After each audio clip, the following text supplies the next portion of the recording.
And we're back, like we never left. Welcome to the Confessions of a Not So Dangerous Mind podcast. I'd like to thank you all for spending some of your Tuesday, once again a freezing Tuesday, here in New York. But we're going to skip past all that promotional jazz and get right to the guts of the episode. I'm fired up because tonight will be the fourth entry in our new and continuing and so far popular series of Most Overhyped Movies. The first three in the series, two of them are movies I either like a lot or just say that they're 3 stars out of 4. The third movie is a movie that I really, really struggled to come up with a rating for because I feel like it just tanks the last 10 minutes. The first 3 movies in this series are Usual Suspects, Fargo, American Beauty. Well, the fourth movie is a film where I'm a big fan of the filmmaker. I count myself as fans of at least 4 of the primary actors in the film, if not 5. And I saw it opening day. I was so fired up. The early reviews, the New York papers really liked it. And I went to a morning screening on a Friday because New York University film students back in the day, we never had class on Friday. The endless golden 3-day weekend for really lucky individuals such as myself who rather than have to bang away at the workaday world, I'm in your ivory tower of New York University, learning about a lot of stuff that was not going to come into play for most of my adult life. But here we are, movie number 4, a film that's now more than 3 decades old. Most overhyped movie, number 4. And I apologize in advance because I'm about to get flamed in the comments, is Neil Jordan's adaptation of Anne Rice's Interview with the Vampire. Well, I gotta be honest, I was bitterly disappointed by this film. I went in with high hopes because Newsday liked it, New York Post gave it a very favorable review, the Daily News gave it a very favorable review. You see, in the days before everyone was on the internet, I know I bring up this concept a lot, but you have to understand the mindset.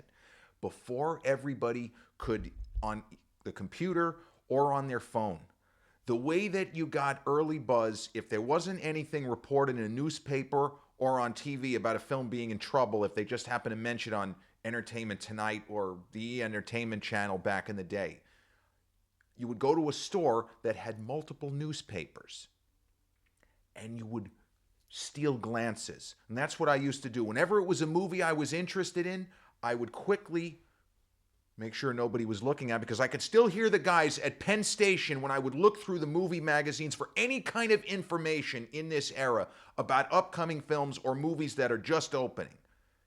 No reading. Hey, close the newspaper. Hey, fuck you. This is the kind of conversations I used to have when at Penn Station, arguing with a guy telling me I wasn't allowed to look at the newspaper.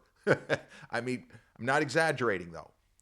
All of the New York papers gave it a favorable review. Went in there, and I had my popcorn and my Diet Coke. Popcorn and Diet Coke, great combination, right? And the movie was just a big letdown. I think the problem I had was my expectations were wrong. I was thinking it was going to be a different movie than it was. I did revisit it a number of years later. I still didn't like it. Sometimes when you have an actor play against their strength, sometimes it works. There are people that would argue tooth and nail that Jim Carrey's finest performance is Eternal Sunshine of the Spotless Mind. I'm not that big a fan of that movie. It's ingenious, it's brilliant, it gives you so much to think about. But I feel like Jim Carrey playing a sad sack, it's just not correct. In Interview with the Vampire, I really like what Brad Pitt does. I think his performance is good. But I just don't like Tom Cruise in that role. And that's the only movie that I've ever said and probably ever will say I don't like Tom Cruise in that role. I just couldn't get over the fact that it's Tom Cruise playing a fucking vampire. And ironically, the author, Anne Rice, had, when she wrote the book, and this is really like a deep cut, when she wrote the book, her Lestat, she imagined Rutger Hauer. Now, if you're under 30, you might not even know who that is. But Rutger Hauer was a Dutch actor worked with Paul Verhoeven overseas. He did movies like Soldier of Orange. I don't know if he was actually in Soldier of Orange. I think he was, but he was a very successful actor. And then he came to the United States, and he's most famously starred as Roy Batty in Ridley Scott's Blade Runner, which I think is one and one A greatest science fiction film ever made, next to A Clockwork Orange. But there are people that would argue, well, it's not really science fiction. But Anne Rice saw the young Rutger Hauer.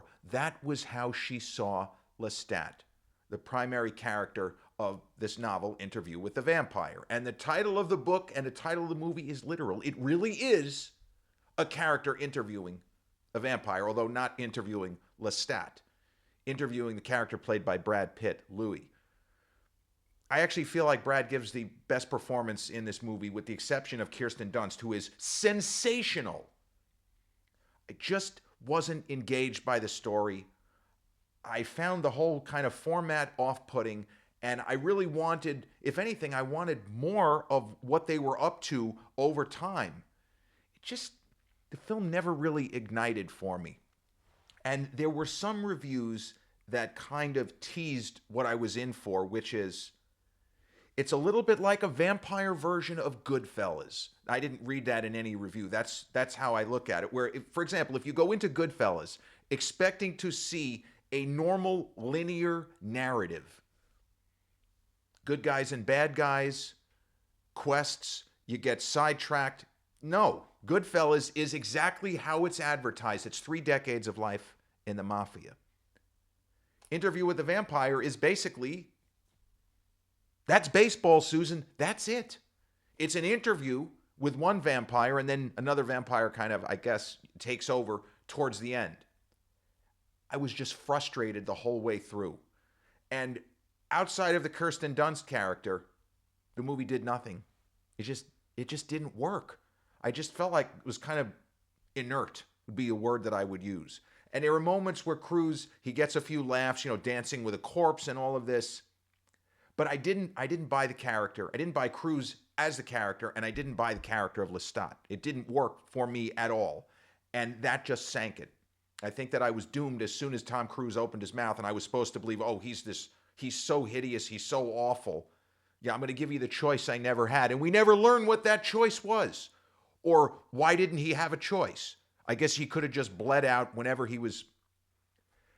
The irony, though, is that Anne Rice, despite kind of speaking out against the casting of Tom Cruise initially, when she saw the movie, I'm going to assume she was being honest because she didn't have to say anything. She kind of took back her criticisms because she had originally said, Tom Cruise is no more my Lestat than, Mr. Rogers. She didn't say Mr. Rogers, but the implication was that the casting was terrible. She saw the movie and she changed her tune completely, and she loved Cruise's performance. So Tom Cruise in that era was making a turn from playing kind of the young buck, young kid type roles, and he was making the move into what you would call full-fledged adulthood. I know it sounds ridiculous because he was already 30 plus, but you understand, you look at the movies he made, starting with Top Gun, Maverick, right? The Color of Money, he's a hotshot kid. Cocktail, hotshot, young hotshot. Rain Man, young hotshot. Born on the 4th of July, he starts off the movie, he's a high school student. And a lot of the movie, the early sections, he's a kid. And in Days of Thunder, he's a young hotshot. Far and Away, pretty much more of the same. The Firm, he finally is in a suit and tie role. But even A Few Good Men, I think he may have been playing slightly younger. I think Daniel Kaffee maybe is supposed to be in his mid-20s. But by the time of Interview with the Vampire, I guess he'd been around long enough. He had been a big star for, 8 years, whatever. And this was more of a full-formed adult role. Because in The Firm, he's playing younger. Mitch McDeere is probably not even supposed to be older than 25 when we meet him. Harvard graduate, top of his class, photographic memory, genius, gorgeous wife, etc., etc. That movie is not great either. That's an adaptation. They could have done better. It could have been a better movie. The book was better, right? How often do we hear that? The book was better in that case. In this instance, I didn't read Interview with a Vampire. I know plenty of people, though, and you can vouch, some of you will vouch for this. that read the book and really liked the movie. Probably because they knew what to expect, unlike me, who went in expecting one thing and it just didn't work. One of the other weird historical quirks is that Anne Rice had another movie, a book that she wrote turned into a movie, which was in theaters at the same time as Interview with the Vampire. It's probably the worst movie in Dan Aykroyd's entire career, and he's made some clunkers. But Dan Aykroyd made a movie with Rosie O'Donnell. Yes, Comac, New York native, controversial comedian Rosie O'Donnell. Exit to Eden, which was based on a book by Anne Rice. You go on Rotten Tomatoes, and Exit to Eden is at 5%. That is as bad of a score as a normal budget studio Hollywood film from the 90s is going to get. And I actually know a few people who thought it was funny. I don't know if they thought it was funny for the right reasons. But the concept, these two cops go to this island where there's all kinds of S&M kind of shit going on and shenanigans, and Rosie O'Donnell wearing bondage gear. There were a lot of jokes at the time in the early days of the internet. I've seen the movie. It's not good, but 5%? 5%? I mean, you're almost in Ed Wood territory when you're at 5%. Only 1 in 20 critics even said it's just passable. You might enjoy it. That is horrendous. But one of my other problems with Interview with the Vampire, I felt that Antonio Banderas was completely wasted. And Banderas, yes, he has a tendency to ham it up and overact. We know this. Sylvester Stallone with him in Assassins, the overacting, the hamming it up, the chewing of the scenery, it makes a good counterpoint to Stallone, who is very quiet and very it's an interior performance by Stallone. In Interview, he has nothing to do. And watching the movie, I didn't understand why they cast Banderas, and I also don't understand why they cast Stephen Ray, who Neil Jordan had worked with famously in The Crying Game, and Ray was nominated for Best Actor. There were actually people that thought he was going to win. That is how much of an impression he made in that film. That's just an incredible movie. And Ray's performance there is pitch perfect. The real star of that movie was Jay Davidson as Dill, but that's neither here nor there.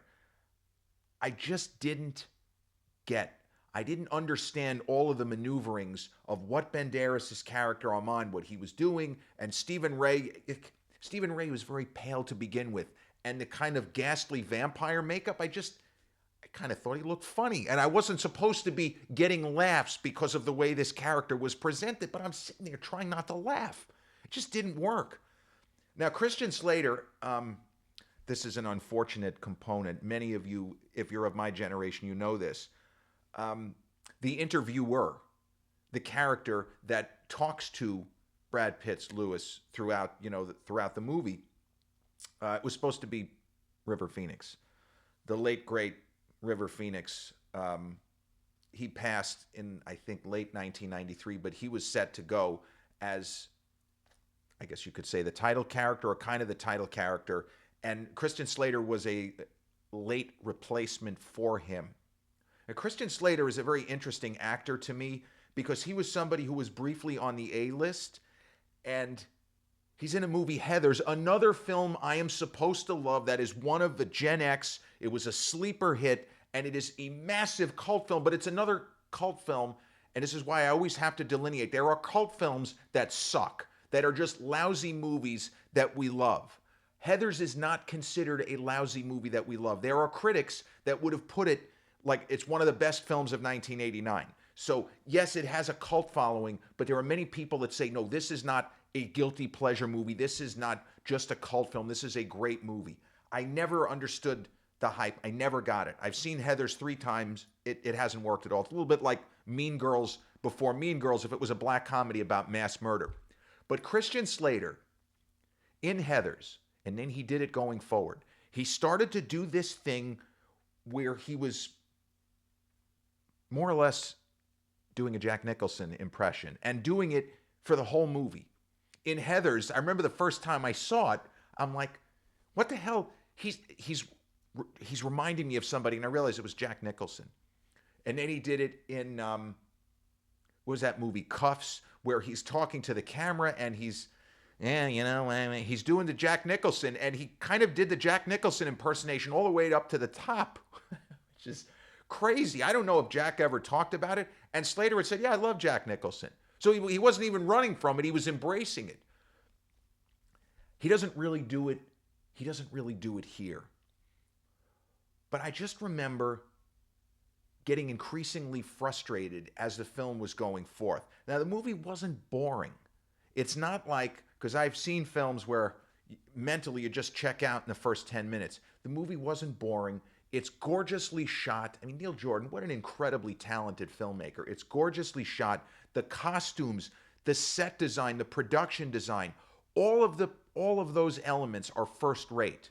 So this is another one of those movies where, even though I'm telling you I don't like it, if I'm asked to give it a rating out of 4 stars, I'm going to give it 3 stars because all of the secondary elements are stupendous. I simply didn't connect with the story, did not buy Tom Cruise in that role, and thought that Banderas and Stephen Ray were wasted. As much as I really latched on to Kirsten Dunst's character, who is, even if she's not killed, is a tragic figure. It's a tragic concept. In a weird way, it's similar to the boy robot David in Steven Spielberg's AI, where you have a robot who is he's a tiny little kid, looks like an 8 or 9-year-old boy. And he's just going to look like that.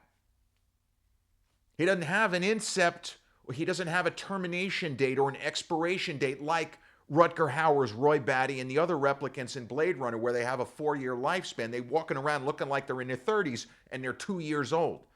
But the character of David in that movie is forever young. He is forever a cute little kid who looks like Haley Joel Osment of that era. Hey, is that the kid from The Sixth Sense? Exactly. Well, the Kirsten Dunst character, to me, comes across like a real person. And that incredible moment, the best moment in the film, when she has been bitten, infected, whatever word you want to use. You want to go into the virus territory, we can.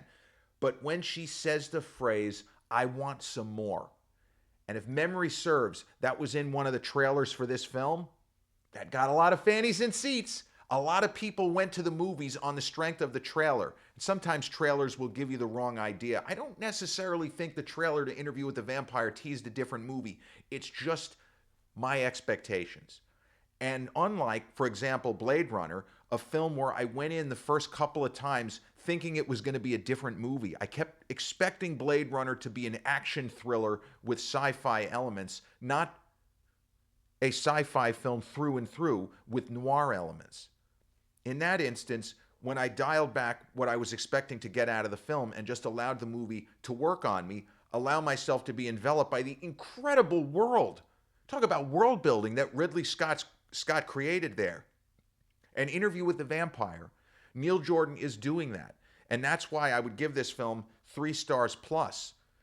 But there were critics who gave it 3 stars that just talked about how engaging the story was and how they were kind of hooked from beginning to end. And I was never bored, but Cruise just kept pulling me out of it. I hate ever criticizing Tom Cruise because if anybody should have already had a Best Actor Oscar, it's him. He should have won for Jerry Maguire. And if you go back to 1989, I think that he could have won for Born on the 4th of July. I love Daniel Day-Lewis. If you want to say right now he's the greatest living actor, I'm not going to take issue with you. And My Left Foot is a stupendous performance from Day-Lewis. It's incredible. But that movie, if you've ever watched it, it is a really difficult sit. That is a really, really tough movie to get through. Really, really tough. And as much as Day-Lewis's performance, you say, my God, how is it even possible to do what he does here? Agreed. Could have given Tom the Oscar for playing Massapequa native. I remember when there was talk they were going to shoot the movie in Pequa. They didn't. They redressed a town in Texas to look like the Pequa of the 50s. Massapequa native Ron Kovic. Cruise's performance, incredible. His performance in Rain Man, I have argued on this channel and will go down on the hill. For all of the technical wizardry of Dustin Hoffman's performance, Cruise gives the better performance in that movie because his character actually does something. He has an arc. He starts the movie, he's a scumbag. He's a slick talking, con artist kind of guy who doesn't care about anybody but himself and making money by any means he can. And by the end of the movie, he comes across like he has learned his lesson. There's more to life than money. I have a brother that I didn't even remember, and I'm going to do my best to be the best brother to him, even if he doesn't quite understand. It is a beautiful performance by him. And I really like what he does in A Few Good Men, all the shouting, the screaming. Speaking of Jack Nicholson, you can't handle the truth. All great, right? Absolute gold. And there's nothing wrong with Cruise's performance in The Firm. But Interview with the Vampire, every time he opens his mouth, it takes me out of the fiction. I can't help it. And I know that I'm not the only one, but also more people than not love this movie. And I can remember in the NYU days, the weekend or the week after I saw the movie, a whole bunch of fellow film students had seen it. I was the outlier. There were people that thought I was nuts that I didn't respond to the movie. Well, over time, it's grown on me a little bit. And maybe if I were to watch it again, I would have a slightly different reaction. But I think that I'm just going to get frustrated all over again. Can't kind of moderate the expectations. But right now, before I forget, it is streaming free on Peacock, and it's available to rent on Amazon Prime and Apple and some of the other streamers. So this is another movie, given that this, as I said, is the fourth entry in this series.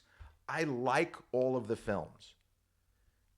The weakest one, in my opinion, only because I think the last 10 minutes are terrible, is The Usual Suspects. Ironically, the first 90 to 95% of The Usual Suspects, I think, is at masterpiece level. Incredible. And I just feel like, and most people think that they stuck the landing, and I think that they broke their ankle, broke both ankles on the landing. I did appreciate, no spoilers, I like the very end of Interview with the Vampire. I'm not going to go any further than that. But I like the way that they work Lestat into the latter portions of the movie. It's in a way that I certainly wasn't expecting. And you can see what Neil Jordan was doing and also why so many people love this film. It's a pretty good adaptation of Anne Rice's book. And I know that there was another film where Lestat is a character, Queen of the Damned, which was sadly with Aaliyah, and I think Stuart Townsend, a really also an interesting actor that has been in a number of movies I really liked, such as the kind of poker movie Shade with Stallone and Jamie Foxx, among others. And he was also in a really weird movie. I don't remember the name of it. It was with Courtney Love and who the hell else was in that film? Oh, Charlize Theron. Don't remember the name of the movie, but I think is it just called Kidnapped? It's a kidnapping movie, and Courtney Love plays a villain, and Stuart Townsend plays a good guy. It's okay. Stuart Townsend has the kind of face where he could easily go back and forth in one movie. Is he a bad guy? Is he a good guy? In the movie Shade, he's almost like a triple agent. He just keeps bouncing back and forth. Is he good? Is he bad? Is he not good? Who knows?